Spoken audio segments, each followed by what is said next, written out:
Seperti baik, selanjutnya di ayat yang kedua. Nah, di sini ada di kalimat awal ada hukum bacaan qalqalah, dipantulkan membacanya. Tidak ada harokat, tidak ada ketukan kalau qalqalah ya. Hati-hati kalau qalqalah itu dipantulkan. Walau qad. Nah, qad ada pantulnya ya. Bedanya kalau tadi huruf fa itu yang dialirkan membacanya itu termasuk hukum bacaan. Rokhawah kalau dal sukun ini termasuk yang dipantulkan atau hukum bacaan.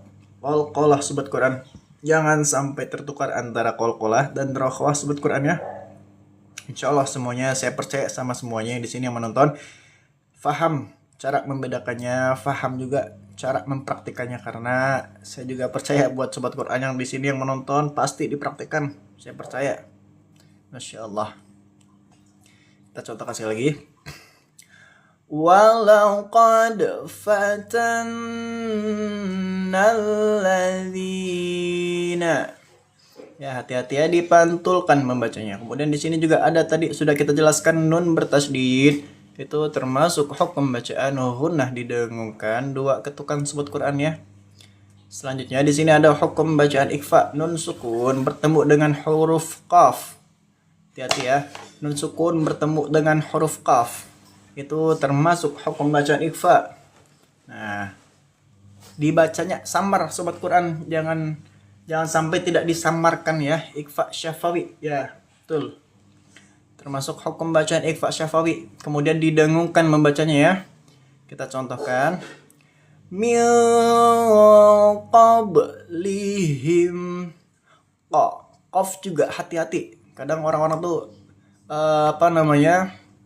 ketika membaca huruf qaf kadang suka tidak masuk di sifatnya gitu loh.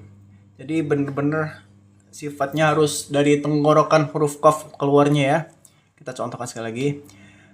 Min qablihim. Ya, hati-hati membacanya. Ini juga ba sukun sama-sama dipantulkan termasuk hukum bacaan qalqalah sobat Quran ya.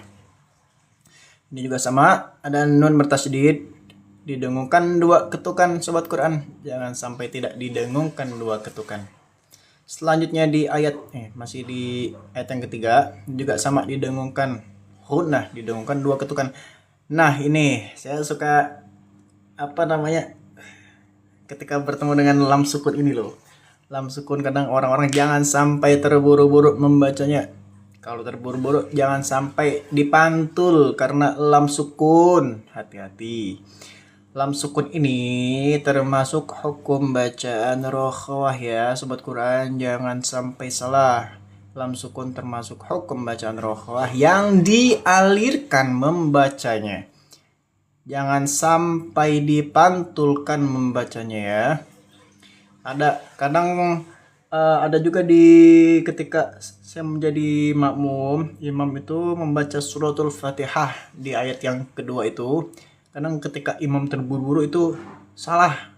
Jadi dipantul lam sukunnya ini. Contohnya Alhamdulillahi Rabbil Alamin. Nah, itu salah sobat Quran. Jangan sampai dipantul membacanya lam sukun ya. Harus benar-benar dialirkan membacanya. Contohnya yang betul seperti ini sobat Quran. Alhamdulillahi Rabbil Alamin.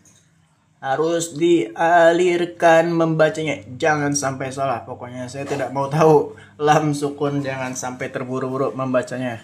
Ya, ini juga huruf kaf ada di atasnya itu, ini termasuk hukum bacaan mad tabi'i sobat Quran ya.